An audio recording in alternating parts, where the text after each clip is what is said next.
وہ سرورے کشورے رسالت جو عرش پر جلوہ گر ہوئے تھے، نئے نرالے طرب کے سامان عرب کے مہمان کے لیے تھے۔ الحمدللہ رب العالمین والصلاة والسلام علی سید الانبیاء والمرسلین، اما بعد فاعوذ باللہ من الشیطان الرجیم، بسم اللہ الرحمن الرحیم۔ الصلاة والسلام علیک یا رسول اللہ وعلی آلک واصحابک یا حبیب اللہ، الصلاة والسلام علیک یا نبی اللہ وعلی آلک واصحابک یا نور اللہ۔ مدنی چینل کے ناظرین، الحمدللہ عز و جل سلسلہ سفر معراج میں ایک مرتبہ پھر حاضر ہیں۔ پچھلے سلسلے کے اندر ہم نے اس بات کو سنا تھا کہ اللہ تبارک و تعالیٰ نے یہ ارشاد فرمایا کہ مسجد اقصیٰ وہ ہے کہ جس کے ارد گرد ہم نے برکت رکھی ہے۔ اب یہ برکت دنیاوی اعتبار سے بھی ہے اور دینی اعتبار سے بھی ہے، اور پچھلے سلسلے میں ہم نے بیان کیا تھا کہ اصل جو اس کی برکتیں ہیں وہ دینی ہیں، کہ یہی وہ مقام ہے کہ جہاں انبیاء کرام علیہم السلام کے مزارات موجود ہیں، یہ مقام ہے کہ جہاں پر اللہ تبارک و تعالیٰ کی وحی بکثرت نازل ہوئی، یہی وہ مقام ہے کہ جہاں انبیاء کرام علیہم السلام بکثرت ہجرت اختیار کرتے رہے، اور یہاں فرشتوں کا نزول بھی ہوتا ہے۔ اس وجہ سے اس مقام کو بابرکت قرار دیا ہے، اور یہ بات امام مجاہد رحمۃ اللہ تعالی علیہ نے بیان فرمائی ہے۔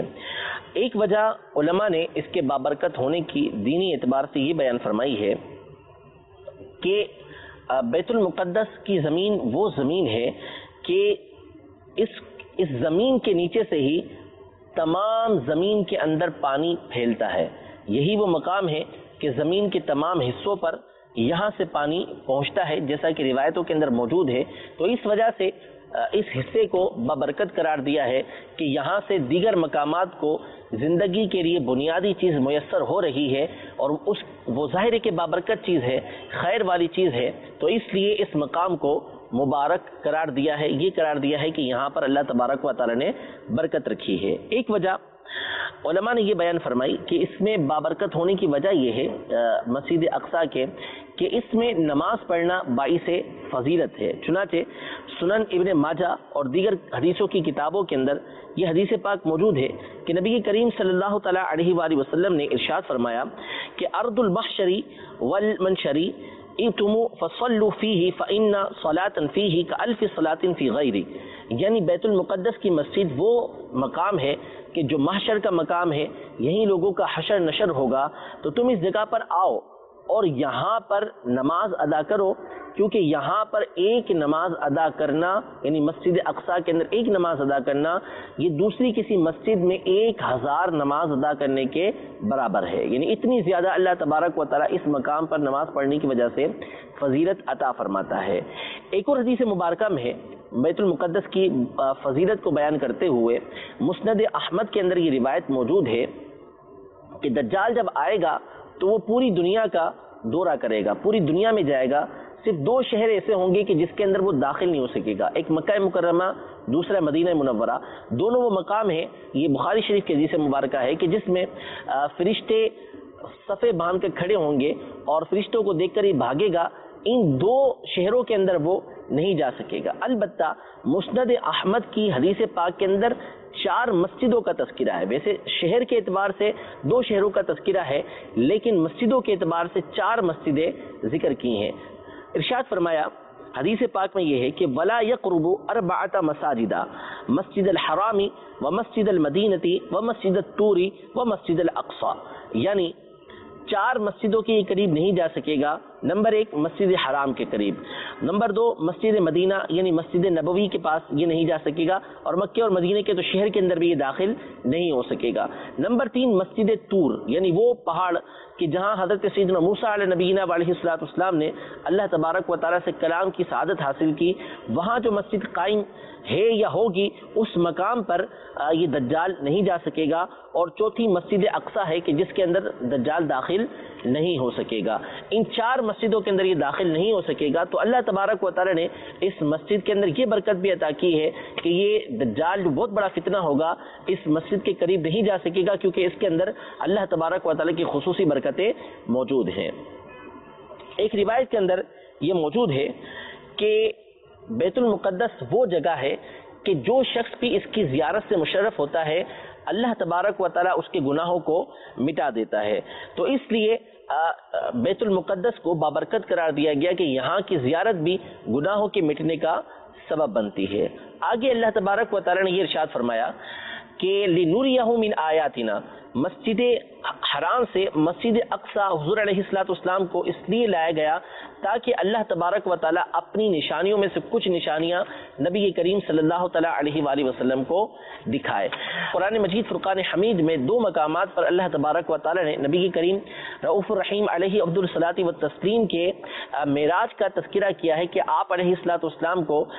معراج کا جو ابتدائی حصہ بیان کیا گیا آپ علیہ السلام کی وہ سورہ بنی اسرائیل میں بیان کیا گیا، اور معراج کا دوسرا حصہ جو آپ کا مسجد اقصی سے آسمانوں کی طرف جانا ہوا وہ سورہ والنجم کے اندر بیان کیا گیا ہے۔ تو لِنُرِيَهُ مِنْ آیَاتِنَا، اللہ تبارک و تعالی نے نبی کریم صلی اللہ تعالی علیہ وآلہ وسلم کو اپنی نشانیوں میں سے کچھ دکھایا، تو بعض نشانیاں تو بیت المقدس جاتے ہوئے ہی آپ علیہ السلام کو دکھائی گئیں، اور بہت ساری نشانیاں اللہ تبارک و تعالی نے آسمان پر جب آپ علیہ السلام تشریف لے کر گئے تو اس وقت آپ علیہ السلام کو اللہ تبارک و تعالی نے اپنی بہت سی نشانیاں دکھائی تھیں۔ امام فخر الدین رازی رحمۃ اللہ تعالی علیہ یہ ارشاد فرماتے ہیں کہ حضرت سیدنا ابراہیم علی نبینا و علیہ الصلاۃ والسلام سے اللہ تبارک و تعالی نے یہ ارشاد فرمایا کہ وَكَذَلِكَ نُرِي إِبْرَاهِيمَ مَلَكُوتَ السَّمَاوَاتِ وَالْأَرْضِ، ہم نے اسی طرح ابراہیم علیہ السلام کو زمین و آسمان کی بادشاہی دکھائی۔ تو سیدنا ابراہیم علی نبینا و علیہ السلام کو اللہ تبارک و تعالی نے زمین و آسمان کی بادشاہی دکھائی، لیکن ہمارے آقا علیہ السلام کے لیے ارشاد فرمایا کہ ہم نے اپنی نشانیوں میں سے نبی کریم صلی اللہ تعالی علیہ وسلم کو دکھایا۔ تو ابراہیم علی نبینا و علیہ السلام کو جو زمین و آسمان کی بادشاہی دکھائی گئی تھی، زمین و آسمان کے نظارے کروائے گئے تھے، وہ ایک حصہ ہے نبی کریم صلی اللہ تعالی علیہ وسلم کی معراج کا کہ آپ علیہ السلام کو اللہ تبارک و تعالی نے اپنی بڑی بڑی نشانیوں میں سے بہت ساری چیزیں دکھائیں۔ آگے اللہ تبارک و تعالی نے یہ ارشاد فرمایا انہ هو السمیع البصیر، کہ بے شک وہ سننے والا دیکھنے والا ہے۔ اب یہاں پر یہ جو ارشاد فرمایا کہ انہو، یہ جو ہو ضمیر ہے یہ کہاں لوٹ رہی ہے؟ انہو هو السمیع البصیر، کہ وہی سننے والا وہی دیکھنے والا ہے۔ یہ ہوا ضمیر ہے، اس سے مراد کیا ہے، وہ سے مراد کیا ہے؟ اس کے بارے میں علماء نے 2 باتیں بیان فرمائی کہ کون سننے والا ہے، کون دیکھنے والا ہے۔ صحیح تفسیر جس پر اکثر علماء ہیں، اس سے مراد یہ ہے کہ اللہ تبارک و تعالی سننے والا، اللہ تبارک و تعالی دیکھنے والا ہے۔ اب اس کے 2 مفہوم، 2 معنی علماء نے بیان کیے ہیں کہ جب ہم یہ کہیں گے کہ اللہ تبارک و تعالی سننے والا ہے، اللہ تبارک و تعالی دیکھنے والا ہے، تو اس کا مطلب یہ ہوگا کہ نبی کریم رؤوف الرحیم علیہ افضل الصلاۃ والتسلیم جو کچھ ارشاد فرما رہے ہیں، جو کچھ آپ علیہ السلام کر رہے ہیں، اللہ تبارک و تعالی اس کو سننے والا، اللہ تبارک و تعالی اس کو دیکھنے والا ہے۔ یعنی حبیب کریم صلی اللہ تعالیٰ علیہ وآلہ وسلم کی باتوں کو بھی اللہ تبارک و تعالیٰ سن رہا ہے، اور نبی کریم صلی اللہ تعالیٰ علیہ وسلم کے کام مبارک کو بھی اللہ تبارک و تعالیٰ ملاحظہ کر رہا ہے، اسے دیکھ رہا ہے۔ اور دوسرا معنی علماء نے اس کا یہ بیان فرمایا ہے کہ نبی کریم علیہ السلام نے جب اس واقعے کو بیان کیا تو کفار نے آپ کو جھٹلایا اور آپ علیہ السلام کے ساتھ استہزاء کیا، مذاق کیا، تو اللہ تبارک و تعالی جس نے آپ علیہ السلام کو یہ معجزہ عطا فرمایا،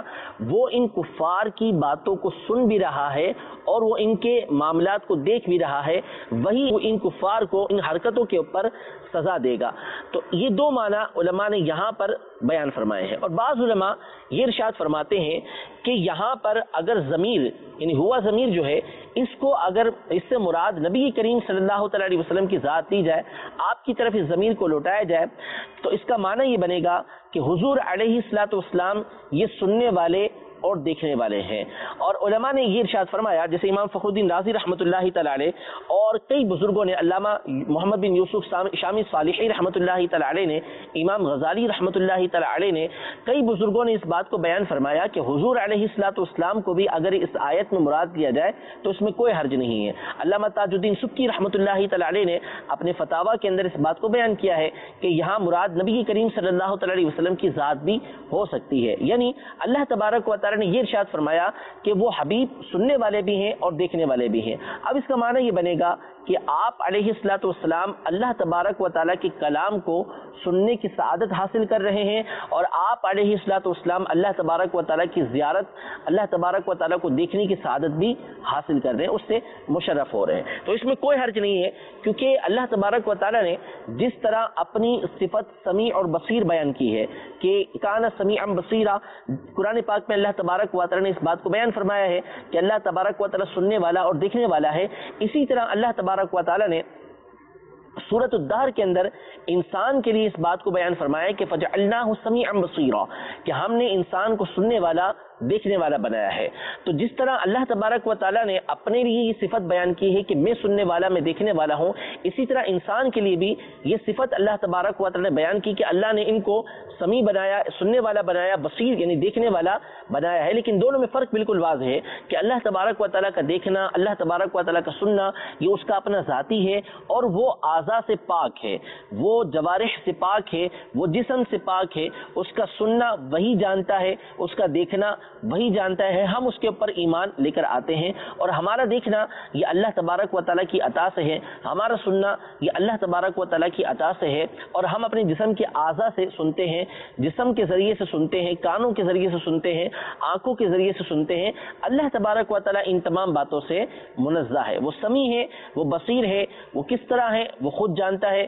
ہمیں ارشاد فرما دیا گیا کہ ہم نے اس پر ایمان رکھنا ہے، ہم اس پر ایمان لے کر آتے ہیں۔ تو بہرحال نبی کریم صلی اللہ تعالیٰ علیہ وآلہ وسلم کی ذات گرامی بھی یہاں پر سمیع اور بصیر سے مراد لی جا سکتی ہے۔ اب اس کا معنی بھی بالکل واضح ہو جائے گا کہ آپ علیہ الصلوۃ والسلام اللہ تبارک و تعالیٰ کی باتوں کو سننے والے، اللہ تبارک و تعالیٰ کے دیدار سے مشرف ہونے والے ہیں، یا وہاں پر جو نشانیاں آپ علیہ الصلوۃ والسلام کو دکھائی گئیں آپ علیہ الصلوۃ والسلام ان کو بھی دیکھنے والے ہیں۔ یہ الحمدللہ عز وجل ہماری سورہ بنی اسرائیل کی پہلی آیت کی تفسیر مکمل ہوئی۔ انشاءاللہ تبارک و تعالیٰ اگلے سلسلے کے اندر ہم نبی کریم صلی اللہ تعالیٰ علیہ وسلم کی معراج کے اس حصے کو بیان کرنے کی سعادت حاصل کریں گے کہ کیا کیا واقعات مسجد حرام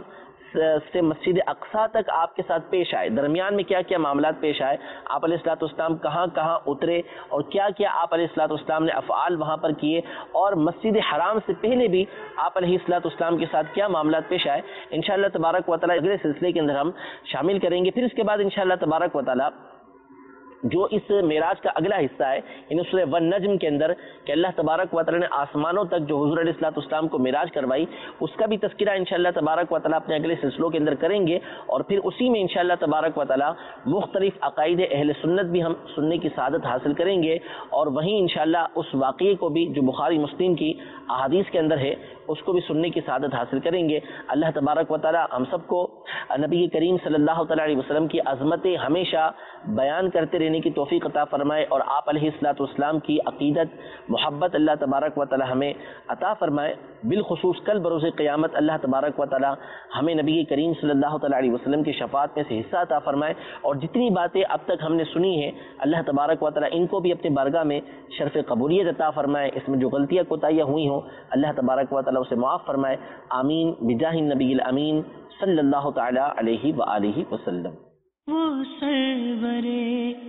کشورے رسالت جو عرش پر جلوگر ہوئے تھے، نئے نرالے طرب کے سامان عرب کے محل